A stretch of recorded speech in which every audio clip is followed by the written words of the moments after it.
I know little bits and pieces of your story, and people who maybe have heard you in spaces before or know you from other things might know a little bit. So we're going to do a deep dive on Brian today, and I want to welcome everyone who's joined us. And we'll have an opportunity at the end for any Q&A. If any of these subjects are of interest to you and you want to pick Brian's brain, now's the opportunity. And he also has a fantastic website that he's been working on. And is that linked in your profile? Yeah, it's in my bio there. Yeah. So you can check out Brian's website for more info on what he does and what you can, if you need him for something. Because, don't forget, there's people on X who are just incredible talents in all kinds of different fields at the highest level, really. And an opportunity even to just have a consulting call with some of these people, it's pretty amazing what's available to us out there. So it's just a reminder for people that that's an actual possibility with a lot of the great minds that we meet on this platform. All right. So with that, we're going to get started here. So Brian, I want to give everyone an opportunity just to get to know you a little bit about your background, because your story is very unique and interesting. And also, I think a lot of people can relate to, starting one career and evolving into another as opportunities present themselves and stuff. So if you want to just give us a little bit of a background on your professional life, I guess, if that's what we're going to focus on today, and what led you to where you are here with us now. Sure. So what's up, everybody? Thank you guys for being in here. I appreciate you coming to hear some of my story, and I look forward to getting to know you guys too, as well as we grow here through this platform and all the platforms that Kate is developing her new media empire on is what I'm seeing from the shadows. Yeah. So I'm in my mid 40s now, right? So I've been running this race for a little while, and the way that I kind of describe it is, I don't know the true neuroscience behind it, but there's, the left side and right side, right? There's the creative part and the analytical part. And I've been pretty active with both of those for my whole life. So I've always run the race of the creative side, as well as my head is in the clouds, but my feet are on the ground sort of thing, right? So I wrote this post the other day. I think the first time I got paid to do any work, I was 7 or 8 years old. And I was on an episode of The Cosby Show, if anybody remembers that. They filmed that in Brooklyn, and I was just an extra on it. But that was the first time that I was ever on TV. And the first time that I ever got paid. So I was around 7 or 8. And honestly, I come from a blue collar, Irish and Greek background, hardworking, never really stop, kind of nose to the grindstone or whatever the metaphor is. So I've worked my whole life, right? And I think when my first actual job was around 12, and I was stocking shelves at a local little supermarket discount store in Brooklyn. And it's just gone on since then. So, I discovered around 15 that I really love the idea of music, and I really love the idea of making people dance. That was kind of like the thread. But I had a few challenges. So I couldn't sing, right? I couldn't dance myself, and I couldn't play any instruments. So I was like, well, how can I do this thing that I want to do, which is to bring joy through music, if I don't have any skills in any of these things? And that's when I discovered DJing. And I was like, the guys on the radio, because my sister and her friends would all dance, in the house to the radio DJs. So that's when I discovered DJing. I was like, maybe I could do that. I ended up finding an incredible mentor who was still to this day, 30 years later, the greatest DJ that I've ever seen. And we can talk about why he didn't have as much success a little bit later. But, when I started learning under him, I had more challenges, because then I realized that I actually was not a very good DJ. I said, man, I don't know. I'm getting a lot of strikes against me here, right? So what I did then that I didn't quite realize until recently, when I started putting all the pieces together, is I found brand, right? I found the idea that if I use some strategy, if I use some creative thinking, if I could put myself in a place where I could still do the things I needed to do, like I wanted to do, could I still do it, right? And that's how I found DJing, and that's how I became successful in DJing. Instead of trying to compete on a skill level, he's a better turntablist than me, and so are many other people still to this day. But I competed in a different way. I found a different lane, and my lane was audience engagement. My lane was relationship management. My lane was brand associations, strategic partnerships. This is the kind of thing that I started doing around 16 or 17 years old, that I didn't know that it was called branding. I didn't know that I didn't know any of that stuff. It was just sort of very intuitive for me. And that's really the catalyst from the creative side, which I think is what applies to most people here, from the creative side, which gave me insane amount of opportunities through the years, working with major brands. I've worked for HBO. I've worked with Armani. I've worked with Nintendo. I've done, red carpets. I've traveled many different countries, and the reason why I kept going from country to country, from city to city, from gig to gig, from brand to brand, it didn't have much anything to do with my technical skill. It had everything to do with the way that I was able to show up consistently, and the way that I was able to deliver what the boss or the booker or whoever expected of me to deliver, in that the audience always left with a good time. It was always remarkable. The audience, we delivered on what the brand wanted to deliver, what the nightclub wanted to deliver, what the company, whatever, wanted to deliver, so that the audience always left with a good time. It was always remarkable. I was always invited back, and I was constantly referred throughout all the years. Again, not because I was the greatest technical DJ. I was not winning any battles. I won one, but that's a different story. I was not winning any battles because of my skill. It had everything to do with audience engagement and relationship management. So that kind of got us to here. I'll take a break now so I don't ramble too much. If you want to ask me more, or you want me to continue on how that lines up with what we're doing today.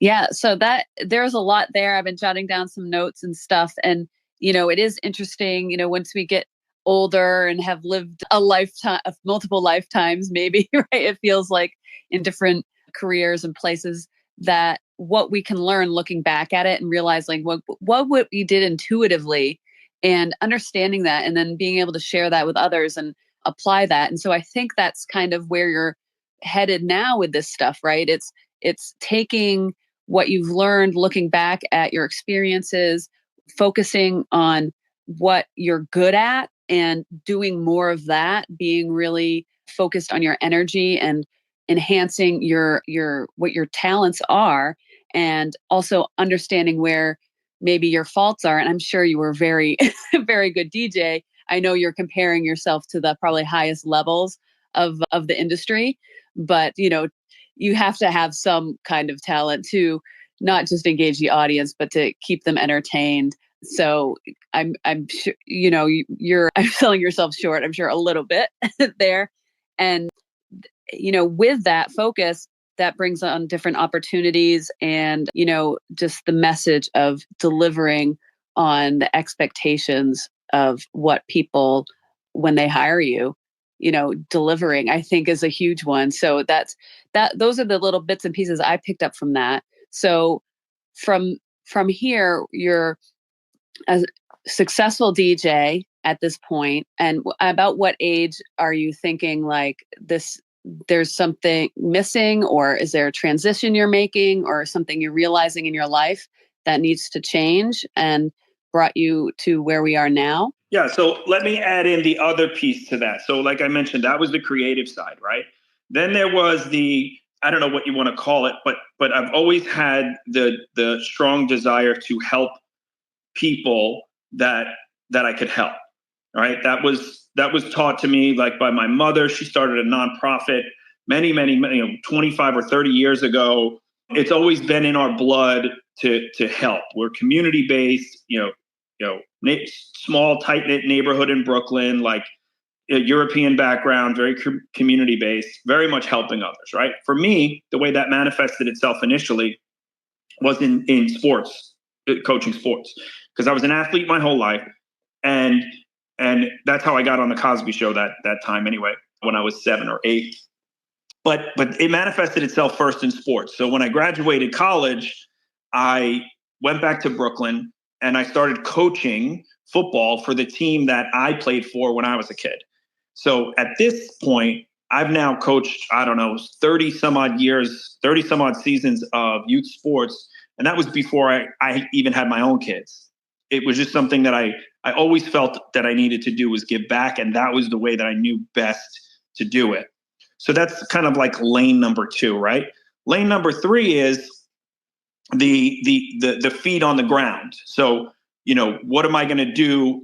The reason I studied finance was because I didn't have a clue what I wanted to do when I went to college.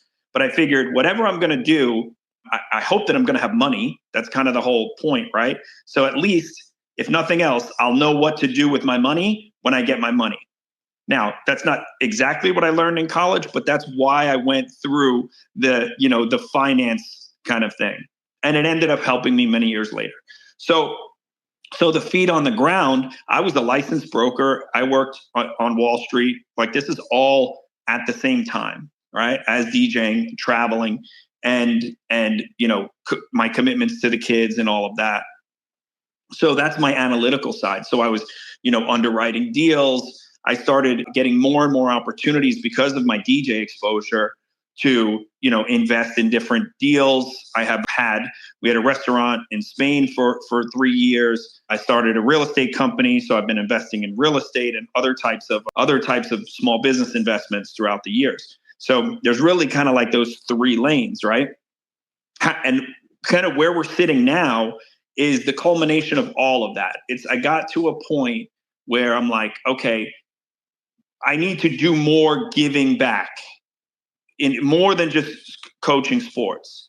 And that happened over the last year and a half, something like that, year and a half to 2 years. And it really just came down to, like you mentioned, as you get older, the life reflection. And by the way, you don't have to wait till you're older to do this. You can do this at any stage of life. Please do. But for me, this is when it happened. Honestly, I found, I got closer to God. I found a church that I rejected God my whole life. That's a whole other story. But I started getting much closer to God. And right in Genesis 1:28, it says, he tells you, be fruitful and multiply, right? And I use that verse often because that's what I feel like has been in my core from the beginning. Is the way that I interpret that verse is that I am to be the fruit and then I'm to multiply. So I am to learn, I am to grow, I am to develop, and then I am to make more of me. I don't look at it just from like a procreation sort of thing, but I look at it as, if I can be the mentor for people, if I can help people shortcut their journeys, if I can teach what I know, if I can fast forward somebody who's 20 from dealing with all the problems that I had for 20 years, and they can jump ahead and start doing it now when they're 20, that makes them and the world much better in aggregate, right? So that's how we ended up where we are now, in this place of coaching, mentorship, speaking, writing the book. All of that stuff now is basically me trying to shortcut for other people, the same way that I had, like the way Tommy mentored me as a DJ, and I had other mentors throughout the years. That's the position I'm in now. So that's why everything I'm doing now is based on, creating the type of environment where I can share my knowledge and people can learn. Oh, awesome. Yeah. And that's so great, because I think people get the way you presented that story is so good, because I think people kind of get a little bad taste in their mouth when they hear about like coaching, I think, and it's because yes, there's definitely people who are disingenuous with it, but more more about it is like, it's just based on your life experiences and then what you can offer from those to people and for improvement in certain areas and what you learned, right? So this is what's so powerful about having someone as a coach, a mentor. I like that word better because that's really what it is. And I've had someone that has done that for me. And it really does reset your brain in a way that, like you said, fast forwards it. And so when you think about your life experience and looking back at everything, how you can help others, it's just a really interesting format. And I'm having a hard time describing it right now, but you. That's okay. Let me put something here for you to think about, Kate. So the reason why is because we all believe, like, you got to learn from your mistakes, right? We've heard that. I've talked about failing very often. I have a whole chapter that I'm writing on failing forward and all of this.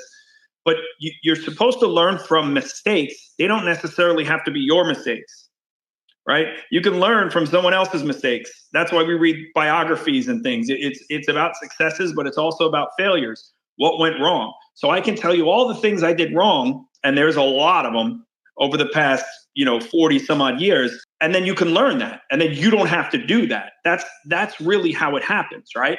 You don't have to repeat the same mistake.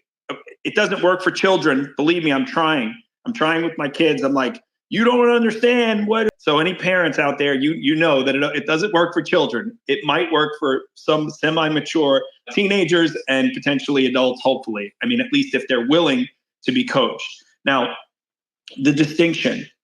I don't like the word coach either. It's kind of happening by default because it doesn't necessarily apply for the other two. The way that I see it, mentorship is someone who's already done the thing that you want to do. So Kate, you're building like this media, you're all over the place with your media, and you're also in web and all of this stuff that I have no concept of whatsoever, right? So although I can help you, I can't help you because I've never built a web thing, whatever that you're doing before. That's what a mentor is. A mentor is someone who's already done the thing that you want to do, and they give you the direct, specific knowledge that they've gone through. I can mentor somebody in DJing. I can mentor someone on youth sports, right? These are things I can mentor people on real estate investing. But I can't mentor you on web development. Now, consultant, that fits in here too. And the consultant is someone who can do the thing for you, right? Like you can hire, you're having problems with, let's say, pricing strategy or something to that effect. And you can bring in a third party, you can bring in a consultant. They can work on your product line, like, how many SKUs do you have in store, whatever it is that whatever business that you have. What your go-to-market strategy is, what your pricing strategy is. And in effect, you're kind of turning over the reins to them and their expertise, and they're going to come in and they're going to deliver something tangible for you and say, okay, now you run with this. Okay. So that's a mentor and that's a consultant. I was doing consulting. The reason why I stopped doing consulting is because I didn't feel that I was making enough of an impact. And that's why I ended up defaulting to coach. The way that I see a coach is a coach is somebody who, by the way, the 25-year-old life coach thing, like, no. So, but beyond that, you have to have some experience, you have to have some knowledge, right? But the way that I see coaching is a coach pulls out the best in you. That's what a coach does. A coach takes the thing that you're doing and helps you kind of battle through the limiting beliefs, but give you a little bit of perspective, become a sounding board, right? That's what a real coach does. And you can, again, look back to youth sports. Like for the kids on the field, I couldn't, all I can do is encourage them to be the best that they can be. I can show them some X's and O's, and I can do, but they're on the field. They have to go out and they have to do it, right? But I'm getting the perspective from the sidelines. I'm watching the film. I'm seeing the adjustments that need to be made. And then I tell them, and then they go out and do it. And it's the same thing in business or whatever it is that you're, you know, having health, fitness, right? That's what a coach is. So I hate the word coach, and I hate even more that there's the negative stigma, and I hate the word coach.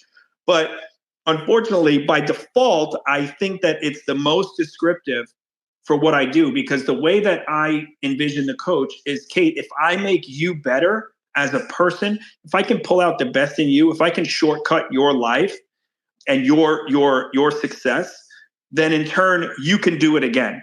And that to me is the be fruitful and multiply. You can do it for someone else. You can create more jobs. You can create more economic opportunity for other people around you. You can have a better family life. You can be better for your community. And that happens through coaching. That doesn't happen, and potentially through mentorship. But you know, mentorship, I'd be limited with the kind of people that I can help. So that's kind of where the coach thing, you know, does that make more sense to you when I describe it that way? Yeah, no, that was super helpful actually. And I think that is a really good post for social media, because that the way you outline those three different roles and how we could hire someone or team up with someone to have us improve whatever it is that we need to work on, understanding those different roles and how to seek it out, or who we're supposed to be seeking out for what we need in the moment.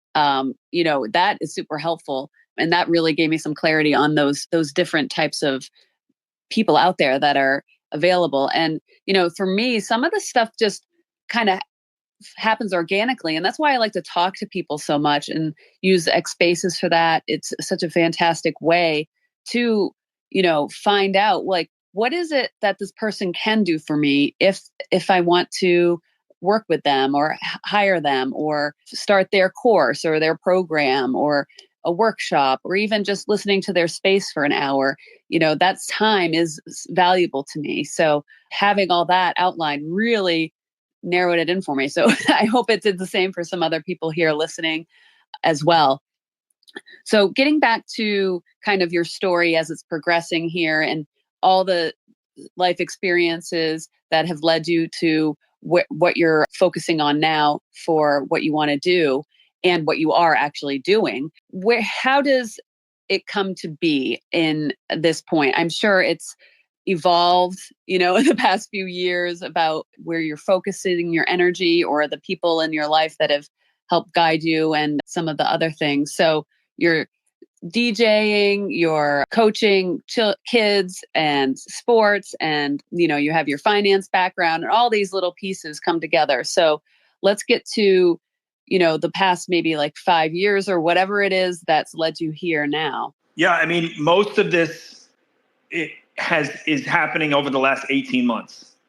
And really, the way that it happened most directly was when I moved to Florida. I moved to Florida like, I don't know, 4 or 5 years ago. I don't like to use this word, but I am, let's just say, mostly retired in that I have a portfolio of investments and you know, for the most part, we're comfortable, right? We're not living an insanely lavish life. Like I raise chickens so I don't have to pay for the price of eggs that are going up like crazy. You know, like I want to be very clear about when I say it, so you guys have the right frame about what's happening. We're still very blue collar, but you know, I spend most of my time working on my investment portfolio. Okay. I could easily say that I spend, you know, a full day's work as an investor. So let's not pretend that, you know, I'm in this Tim Ferriss 4-hour work week living on a beach kind of thing. So just set that baseline. Okay. So now I was just looking to build more of a community around me. And I am old school Gen X, you know, I'm human to human handshake kind of deals. The digital world has been there for most of my life, but it's always kind of eluded me. I'm on the spaces, meaning like I'm on the platforms, but you know, I don't really use them. I never really had like a YouTube channel, believe that, as a DJ. Like I never really did that. I'm a human connection kind of person. So when we moved to Florida, I was like, okay, well, I need some human connection. What do I do? So I ended up joining BNI Group, which is a networking group. For those that don't know, we don't have to get into all of that. Justin talks about that all the time on his spaces, if you guys know Justin. But so I joined this BNI group, right? And the thing about the BNI group is you have to have a seat, like it's an assigned seat. Yeah, everyone, it's your profession. Like, what is your profession? So I sat in there as a DJ because I was like, all right, I'll just sit in there. I'll just sit in there as a DJ. There's no other DJs in here. It'll easily get me a seat in the room. The reason why is because they have a non-compete. So you can't have 2 real estate agents in there. You can't have 2 financial advisors. You can only have 1 of everything because it's a referral-based sort of networking group. So I sat in as a DJ literally just to have the human-to-human connection. That's what I was looking for. I was like, I can meet a bunch of people in the area.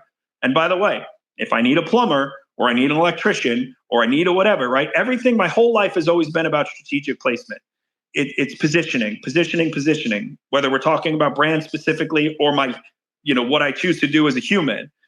It's positioning, it's relationships. So I started going to the BNI because I knew I would be able to build a community of professionals around me that I could either support in some way or that could help me. Okay, now I'm sitting in BNI as a DJ, and it's kind of boring because I just have to talk about being a DJ every week. You're supposed to just talk about the thing that you do every single week, but I don't really DJ anymore. So I was like, yeah, so I did this and I did this and I'm telling all these stories, but people are like, oh, can I book you for a wedding? And I'm like, no, I'm not doing that. So it sort of defeated the purpose of me being in there. And I said, all right, let me switch my seat if I can do that. And I switched my seat essentially to private equity. So I was like, all right, now I'll talk about finance because I'm doing deals. And hey, if people in here want to invest with me, they can invest with me and so on, right? So I switched my seat to private equity. So once I did that, everyone in the room started talking to me more about business. And of course, I'm learning about everyone else's business through all this time as well. And I keep, like, every time you have these one-to-ones or people are, chit-chatting before and after, I keep hearing over and over and over and over again the problems, all of these problems that people are having in their businesses. And I'm like, this feels very obvious to me that I know the answer that to your problem. So I started solving people's problems. That was basically what it was in our one-to-ones. I would be like, they would just tell me their problem and I would sit there and it would basically be like a 30-minute or an hour free consulting session.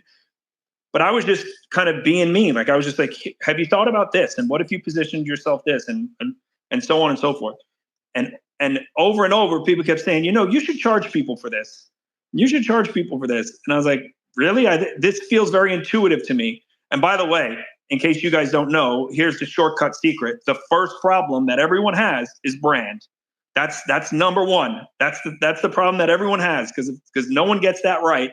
And in Matthew 7, they say, Jesus says, the foolish man builds his house upon the sand and the wise man builds his house upon the rock. In the business world, brand is the rock. Okay? Do that first. Be the wise man, not the foolish man or woman. So over and over and over again, what felt so easy to me was so many people were having challenges and they were like, you should charge people for this. You should. And that's basically what happened. I said, all right, well, I'll charge people for this. So I threw up a website. I threw up a Calendly link and a $300 an hour, scheduling link. And that was it. And just like that, I was a consultant and people started paying me to solve their problems.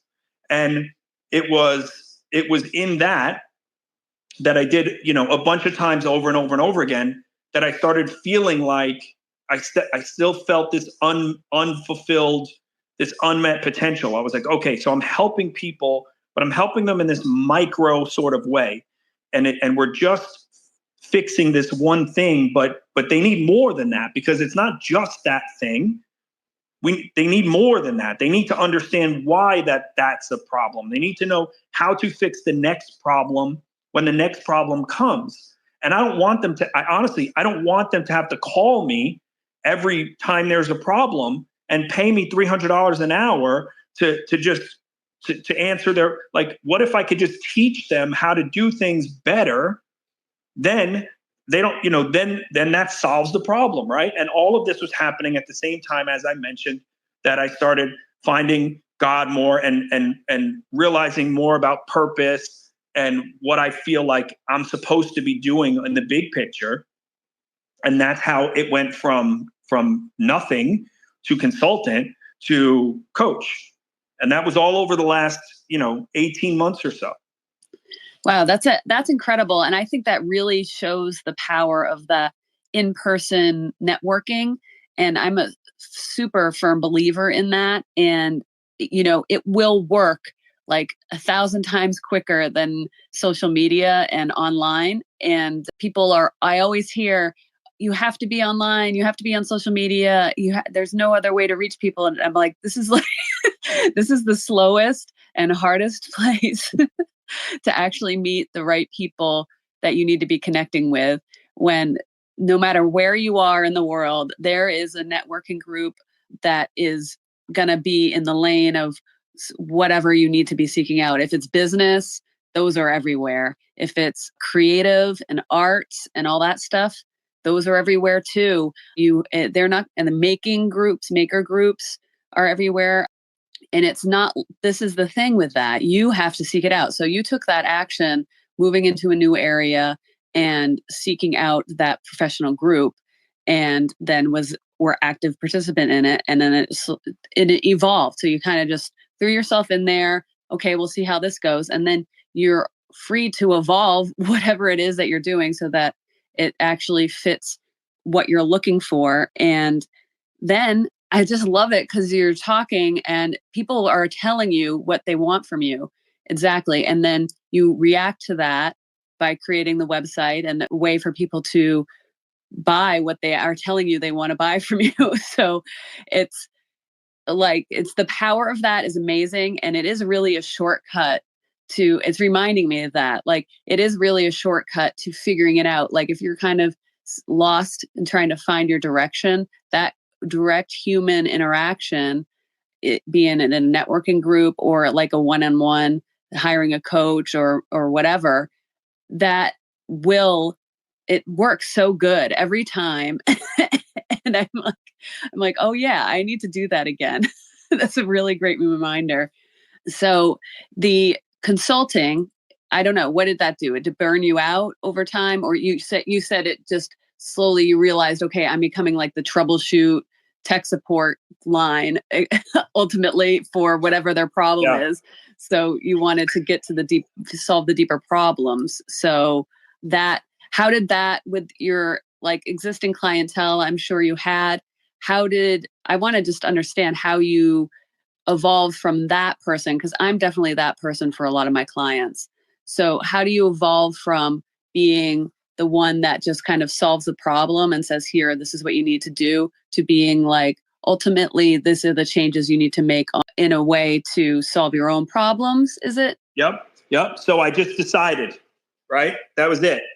So the word decide has Latin root, and de means from, and side means cut. So if you're going to decide, you have to cut yourself off from other options. That's the difference between choices and decisions. Choices, you always have the other options are always still there. Decisions, the options are no longer there.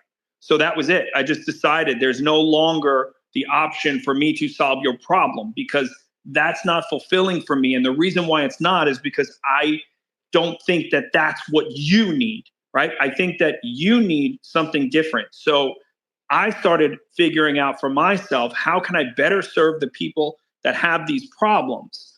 And through a course of a sequence of sort of happenstance events, which I can go more in depth if you're interested, I found the idea of coaching and that designation between consulting and coaching. And I decided that I was not going to solve your problem for you anymore. Instead, I was going to help you become the kind of person who can solve your own problems. And that to me felt like a better value to the people that I was serving, and as opposed to just solving their problems. And parents know this very well. For their children, it's It's like, yeah, I'm not going to always be here to do this for you. I want you to learn how to do this for yourself, so you can always do it forever. And then you could teach your kids, right? We can understand it when we think about things like parenting. And it's hard for us often to conceptualize that when we talk about our own businesses, because we think like, oh, just, I don't want to, I have too many things. And it's like, yeah, you're frustrated. You're frustrated because you have unmet potential, because you can do all of these things. And you just have to become the kind of person that can solve those problems for yourself. And that's when, right? I mean, it's, again, these crazy events that have happened. My life is a life of serendipity beyond belief. Now, I used to think that until I realized that God put me in this place to do this thing, and all of those things that I thought happened by accident are probably part of a bigger design to get me to where I am and to get me to where I'm going, so that I can serve in the way that I need to. And that's how I found coaching. And that was it. I just said, no more solving problems. I'm just going to work with you. You can, if that's not what you want, then that's fine. I can give you other people who can solve your problems for you. No problem. But for me, if you want to work with me, these are the things we're going to work on. We're going to work on you becoming the type of person that can accomplish this stuff on your own. Wow. Yeah, that's awesome. And so I want to get to some of the other things that you're kind of working on right now, which is like evolving into becoming a speaker, a keynote speaker, and then also the book you're working on and things you're learning as you're doing that. But I also want to let everyone know who's down there listening. I'm going to open this up to Q&A if anyone has any questions towards the end of the conversation here. So we'll probably go for another 10 minutes or something, and we can open up for questions. So if you have any questions about any of these subjects that you think Brian will be able to provide the answer for, or about his life, his journey, or anything, please request the mic and you can throw your hand up and we'll make sure that you get an opportunity to ask that. And I also pinned up above the link to Brian's website, so you can jump in there, subscribe to his email list, and get his coaching emails that come right to your inbox to get you motivated if you need that. I highly recommend it because I'm on there, and I'm not in there accepting him on his offers all the time. But the lurkers in us are everywhere, right? So we pick up things as we go, and then when we're ready, we act on something. And so I'm never afraid to just follow somebody and keep in touch and all that stuff. And sometimes this stuff takes years. So, if you find what Brian's saying is interesting, join that email list so you can always have that accessibility for when you are ready, if you're not ready for something like right today, because that's rarely is that the case when you actually do encounter someone that you have a connection with. It's like, I don't need them right this second, but it's in the back of my mind, so I will be ready to act. So, Brian, let's get into what you're working on as far as, let's talk about the speaker thing, because that's what I'm most interested in. And it's something that's fascinating to me. And it really ties into that in-person networking, because that's those networking groups, it's a great place to understand the power of that, like getting up in front of a group of people and speaking to them about what you do, your expertise, your skills, and then getting that immediate feedback once your talk is over and you're just mingling and people ask you questions. It just unveils like a whole new layer of your own, who you are and how people see you, that you don't even understand until you do it. So that's why I love the public speaking aspect. So what was the decision that kind of put you in that direction, and how is that going for you? Like, what are you learning along that way, on the way to becoming a speaker? All right. So the public speaking journey. I am deathly afraid of speaking in front of people. I believe that part of why I became a DJ was so that I could be behind the turntables and not in the crowd. I don't like being in the crowd. I don't like being the center of attention. I don't know how it got to here, but I'll tell you what happened over the last 18 months. When I started to discover that my purpose was to share and teach and well, actually, let me back this up. As an example, behind the turntables, I'm doing what I got to do. I'm in a character mode, right? And I'm partying and I'm, doing all this sort of stuff. In front, we talked about me coaching. I can remember a time where I had to present an award to one of the players on the team in front of the families. And I mean, there was like 35 people in this room. And I stood in front of the room and I had to like say something about the player. And I basically almost passed out, like full back spasms, stuttering, sweating. And I'm telling you, it's bad. It's really bad. So I've avoided that for years, if not decades, speaking in public. Okay. I can't, it terrifies me. I've not yet conquered that, by the way, but I had to do something about it, because when I figured out that this was my mission, and my mission was to teach and to share, I knew that I had to get on stage, again, quote, on stage, so I can project the information to a large amount of people, right? That's kind of the whole idea. And honestly, I keep coming back to this because it is in my heart, right? Like, I believe that all those years of me DJing and being on so many stages and being on TV and doing all that stuff was yes, it served the people's purpose at that time, which was entertainment and joy and that. But it was to set me up to be the kind of person who could do that today, to make a bigger impact today. I had to go through all that sort of stuff. So it like challenged me to become the kind of person who can do that now with a microphone in my hand in front of there's not turntables on the stage, but in the front of the stage, right? So what happened over the last 18 months when I found out that, this was the thing I needed to do, I needed to take action. I'm relationships and I'm action. So I did a couple things. I changed my social media profile to me holding a microphone. And that was my social media profile for 6 to 8 months. And it was because every time I would be on social media, I would have to look at myself holding a microphone, which to me was a psychological trick to convince myself that I was a speaker. That's why that was there. And when I felt a little bit more confident about my abilities, I decided to switch the profile pic. But if you know me for more than a year, you remember my old profile pic, and it was me holding a microphone. So that was one thing. The other thing I needed to do was get reps. I was like, you can't do anything if you don't practice it. I got to get reps. I'm not the kind that stays in the house and practices in the mirror and that kind of thing. So I decided to start a meetup. I started a meetup called Speakeasy. And every week it was basically for people who are afraid to speak in public. And it was a small meeting, 6 people, 8 people, something like that, week after week. And we just did this improv sort of, everyone has a chance to speak. You don't have to speak, but everyone has a chance to speak.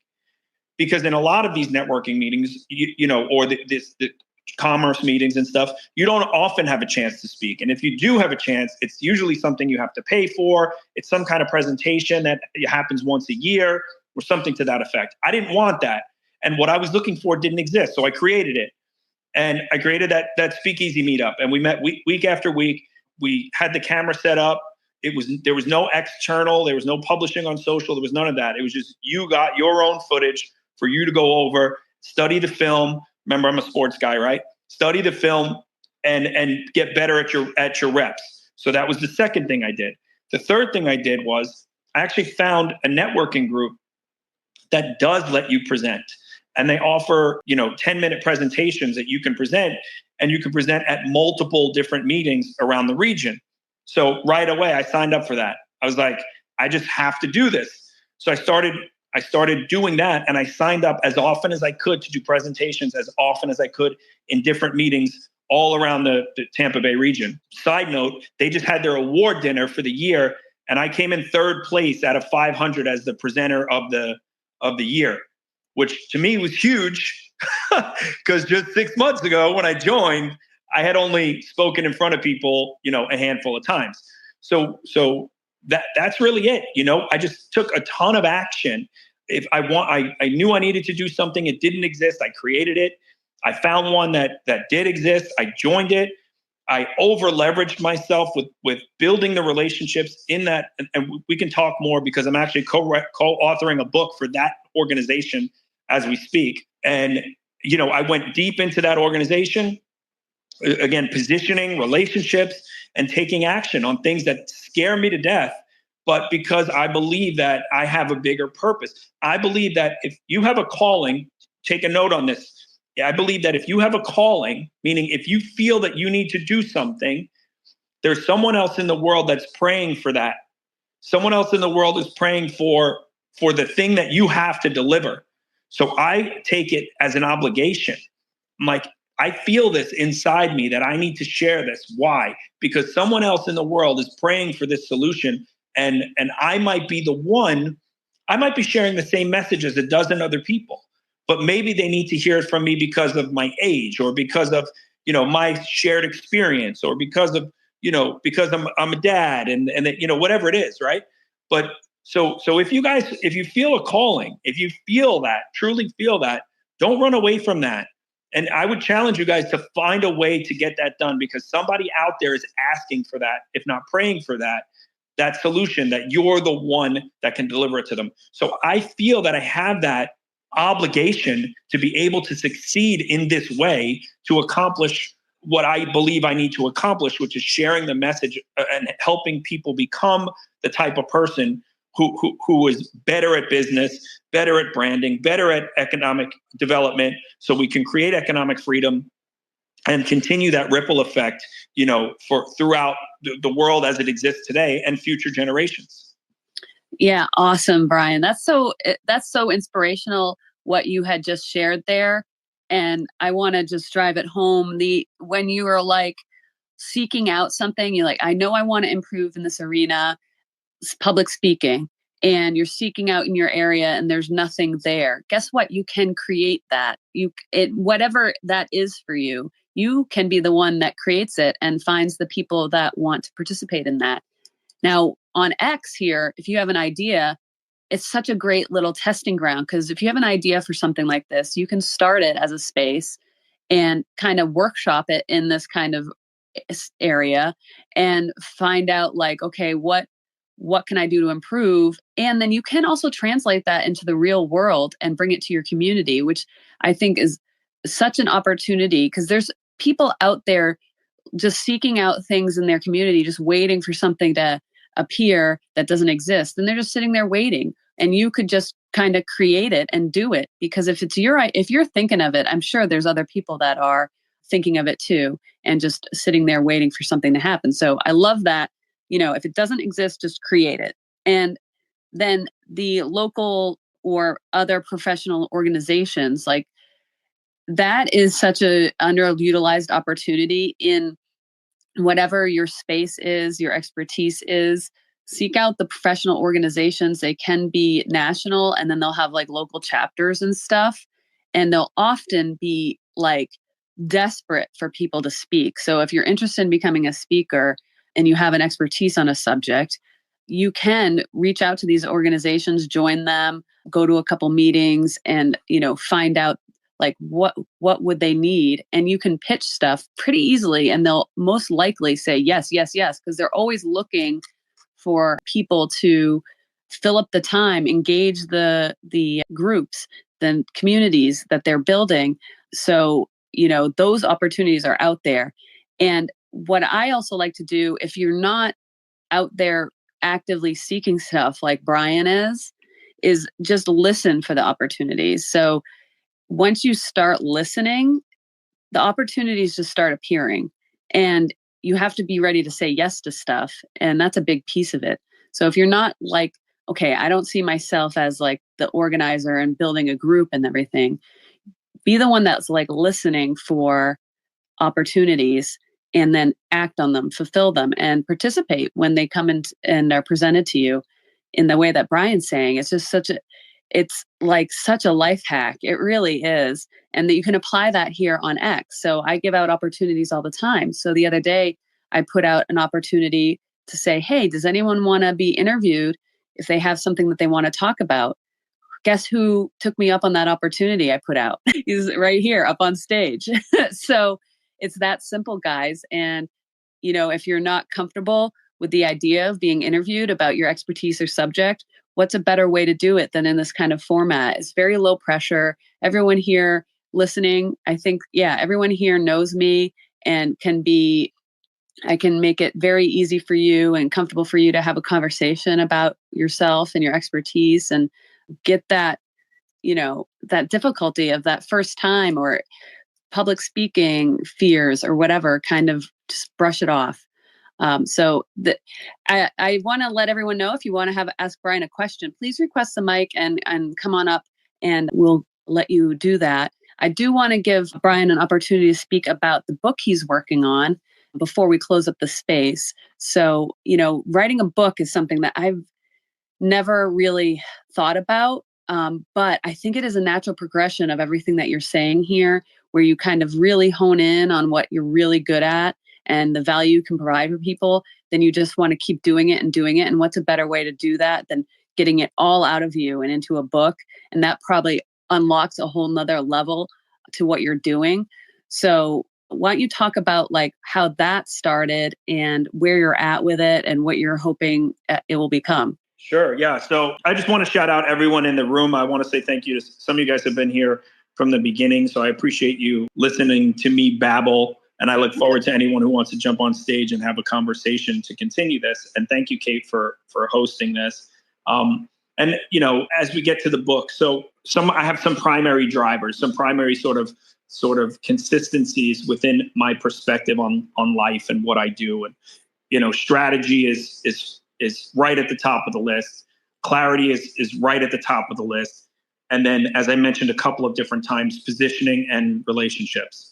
So positioning. Kate mentioned, hey, I want to build this space and this media thing, and I want to interview more people. Like, boom, let's go. Right? Say yes to things. Start saying yes to a lot of things, guys. Like, you have to put yourself in the place to win. You can't win from the sidelines. You can't win from the stands. You can't win if you're not even in the stadium. You got to get on the field. So put yourself in places that make you uncomfortable and start getting comfortable being uncomfortable. And I promise you, you'll start seeing massive success. I can't even tell you how much has happened over the last year since I started putting this out. I have this ridiculous goal that I want to speak to 100,000 people this year. It's obscene. Last year, just so you know, when I first set my public speaking goal, I wanted to speak to 1,000 people. I said, I'm going to speak in front of 1,000 people. This is me on January of last year at my first speakeasy meeting that I created and said, I'm going to speak in front of 1,000 people this year. I honestly just figured it would be speakeasy 52 times and maybe we would get 20 people each, like that kind of thing. I only ended up speaking to about 680. Okay. But the year before, I didn't speak to anybody. So 680 was huge in the big picture. This year I said, I'm going to speak to 100,000 people. Why? Because if I don't make 100,000, but even if I stay at my 68%, man, that would be some kind of impact. And even if I drop down to 10%, what does that do for me? 10,000 people? That would be insane. That would be insane. So that gets me to the book. I set massive goals. I set massive goals that are so unattainable and unreachable that even when I fail, my success is when you look back at the year on year or month on month or week on week, the success is so measurable because I they say if you shoot for the stars, you land on the moon or something like that, right? It's that kind of mentality. So that's how we got to the book idea. I was like, well, if I want to get to 100,000 people, I need to get on more stages, and to get on more stages, I need to have a bigger body of work, and to have a bigger body of work, I need to communicate it in different forms. So writing is one of those forms that I've been practicing over the past year and a half to kind of find a way to communicate my message. I'm way better as an orator. I'm way better in interview style than I am in just sitting down and writing ideas. But because I put myself out there, because I started sharing my goals, because I started, telling people, I'm not afraid to tell people this. People are like, don't share your goals and people are going to hate. I don't care what, if you want to be mad at me for telling you that I want to speak at 100,000 people, be mad. I don't care. That means nothing to me because you're not the type of energy I need in my life anyway. You want to know what is? I said this to a person who works at an organization with 53,000 members in the organization. And I just met him for the first time 2 weeks ago at a different kind of event. And I told him my goal was to speak in front of 100,000 people. He messaged me 4 days later and said, hey, I've been having some ideas. I think I can help you work on your goal. I'm like, what? His organization has 53,000 people. Now, I don't imagine I'm going to keynote at their annual conference, but now I have someone else on my team working for me to support my goal. Like, how incredible is that? How incredible is that? Set massive goals and share them, guys. Share them with people, because you never know who's listening. You never know what kind of impact you're going to have on their life and what kind of impact they can have on your life. Okay, so all of that said, to the book, I'm actually participating in two. One I'm writing myself, which is called Opportunity Magnet. And it's essentially the teaching you how to become the kind of person that good stuff happens to, that opportunities happen to. I just described one that happened with this organization. Opportunities happen to me. Why? Because I don't sit around waiting for them. In the old metaphor, when opportunity knocks, open the door. I can't stand that way of thinking, because in my mind, that's someone sitting on a couch eating potato chips and just hoping that something's going to come knock on their door and beg them to do something great. That doesn't sit well with me. So I said, I got to change that way of thinking. I need people to go out and create opportunities for themselves. People need to understand that they need to take action, and that's how things happen. So I call the book Opportunity Magnet, and I teach what I call the magnet framework, which is essentially personal branding. It's how the application of it is in personal branding, right? And it's about mindset. I talk about clarity often, future vision, future self-thinking, authority, right? You have to, the 20-year-old life coach just doesn't work, right? You have to have some credibility. You have to have done something. You have to be doing something. That's the authority component. G is the groundwork.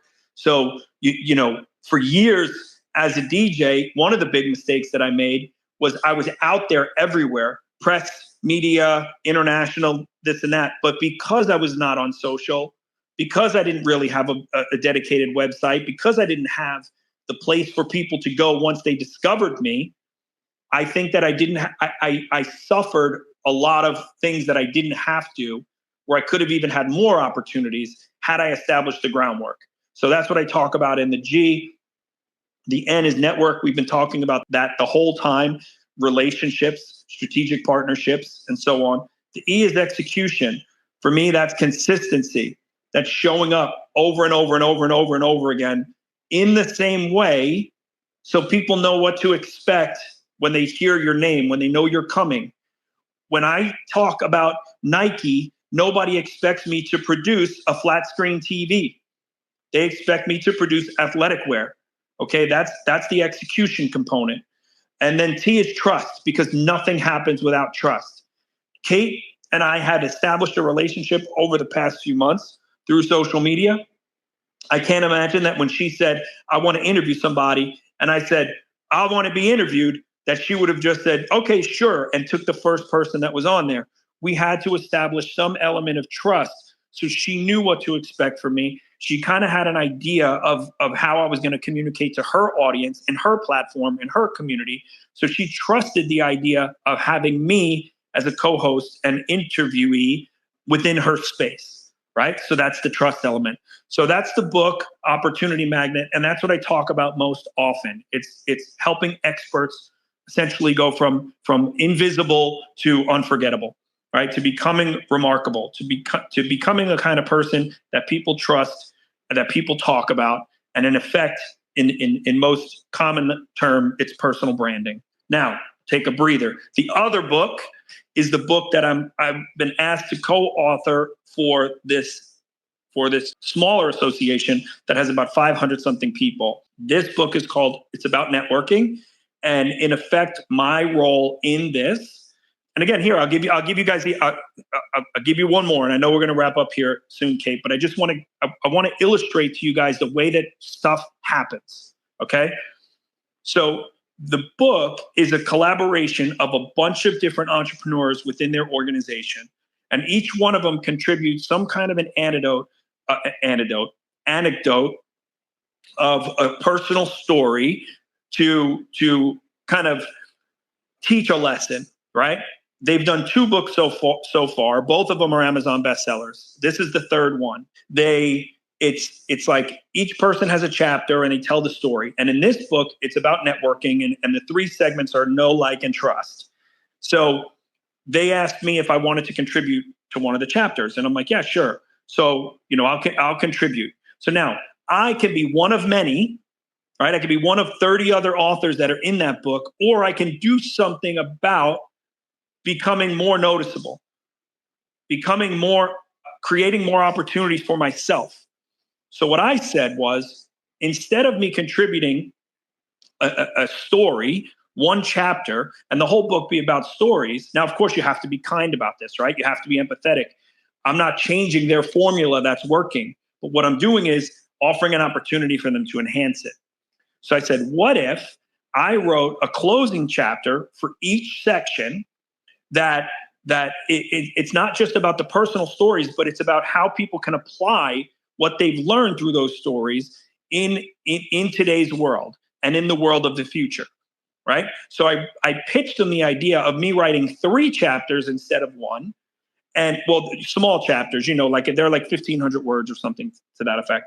But I'm writing 3 chapters instead of 1, and I'm writing the closing chapter of each book, of each category. So now, out of nowhere, instead of being one of 30 in this group, like a red ocean, I'm one of many.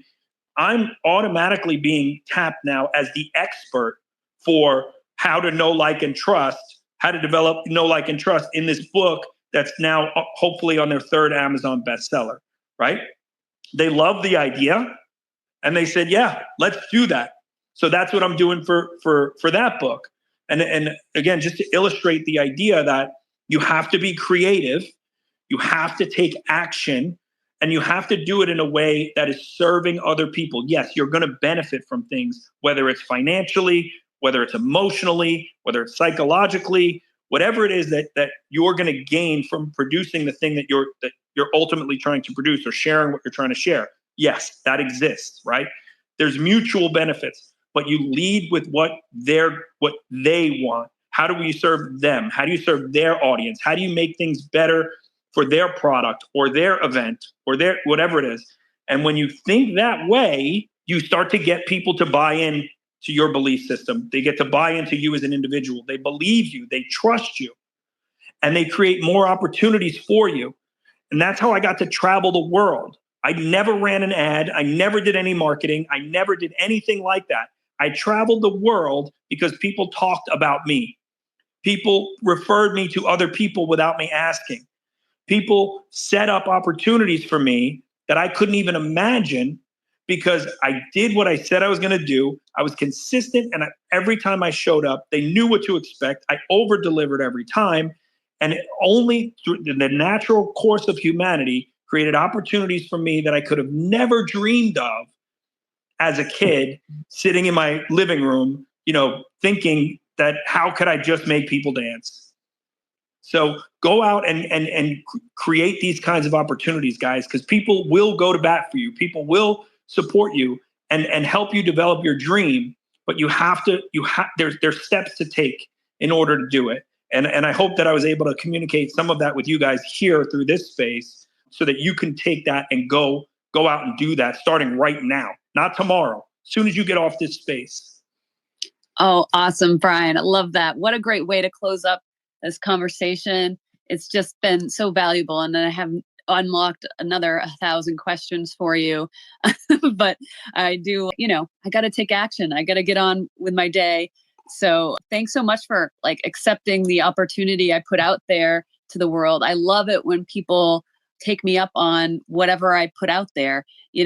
A reply saying, oh yeah, I should do this is one thing, but just sending me a DM and hey, yeah, I want to do this when, it's like, all right, let's go. Because when you meet other people like that, there's some people in this room who are like that. who I've met on here that, we come up with an idea and then we do it and we do the action and make it happen and give it a try. And, when you meet other people like that too, it's great to have them around because those are the doers, right? And they're going to help you. Like you said, they're the ones who are going to work for you when you don't even know it. And, it can be, peers, friends, people you work in the same industry. It can even be your own clients. And that's, you're relating it back to your life as a DJ. I mean, you had so many people working for you, recommending you, word of mouth. And it's just the power of that is, it's hard to even explain. So I hope that everyone here gets motivated by that and, put some of these messages into action. Now, I do have a link I put up above is to the podcast that I have of my spaces that I do in the community. So I will have this conversation up as a podcast version tomorrow, and that will be edited with, there wasn't much fat to trim off of this conversation, but the little bit at the beginning that no one really needs to hear. And then any of the ums and pauses that happen inadvertently in these conversations. So that'll be a nice cleaned up version you can listen to anytime. So you can go back and, hear Brian's voice telling you exactly the steps that you can take in whatever it is that you're doing or pursuing or hoping to get out of. You can apply it to social media. You can apply it to the life that you lead every day and start forward on whatever it is you see as your goals. And if you need more help beyond that, you know who to call, because Brian, if he resonated with you today, if his story, his approach to coaching and all that he's doing resonated with you, that means he's probably a good choice if you are ready to take that next step and have someone there in your corner to guide you in the right direction that you should be heading. Which when you're ready for that, does that accelerate everything you're trying to do? So I can't recommend it enough. All right. So I'm going to go ahead and close up the space here in a second. I want to, of course, give Brian the closing remarks here. And I hope he will, once he has his book out, or one of the books, it seems like there's a lot of projects going on, that he will, take me up on this offer of doing this again and doing a deep dive on whatever that is, so we can promote his book or anything. If he has a speaking engagement that you're excited about, I would love to talk to you about that, so you can kind of get more eyeballs on that if it's something that you want to do. That offer is always standing, and to anyone here listening as well. So, Brian, anything you want to say as closing words to the audience here, and we will head out on our day here. Sure. Yeah. I mean, if I could just wrap it all up in a pretty little bow, I would love to be able to do that, but I don't have the skills to do that. That's why I talk so much. I'm just kidding. Guys, it's in my thing. Take intentional action. You get clear on your objectives. Find a way to serve people first in a way that you are capable of. You've been equipped through your years and years and years on this planet with some type of skill, some type of perspective, some type of insight, some type of talent that someone else is looking for and someone else needs. And just please remember that it doesn't always have to be a monetary exchange. Not everything is for money. How can I get paid doing this? How can I get, no, just give. Just give. Just start doing. Take action. If there's something that you need that's not there, create it. Go out and deliberately take on the world and deliver the value that you're being called to deliver. You've been given the blessings, and you need to share it. Go out and do that. And yeah, I mean, that's pretty much it. Kate, I want to thank you so much for taking this time to allow me to express some of these ideas and to share it with your community. I absolutely love what you're doing. You're turning, I say this jokingly, but you're kind of turning into this media mogul, creating, spaces and podcasts and live streams and all of this sort of stuff. So I'm real excited to stay tuned to what you have going on, and I'm happy to be a part of anything that you have going on. So thank you again for having me here, and thank you guys for listening, and I look forward to connecting with you all as the days go on and staying updated on your progress. Yeah. Thank you, Brian. And yeah, make sure you're following him. Of course, we want to get those followers numbers up and all that fun stuff that we love on, but also visit the website up above and join the email list. That's the call to action today at the very least. So thanks again, everyone, for joining us today. And this is not a regular space I do. This is just an idea. We found a time that we could do it. And it's just wonderful to see people show up for this, kind of impromptu type of a space. So it's really appreciated. You're all incredible people with your own value. So I always enjoy speaking to the world and people actually listening. Boy, is that just like a fun novelty I'll never get over. So thank you again, Brian. Thank you all the listeners, and have a wonderful week. Enjoy the rest of your Monday, and I'll see you out there soon. Bye.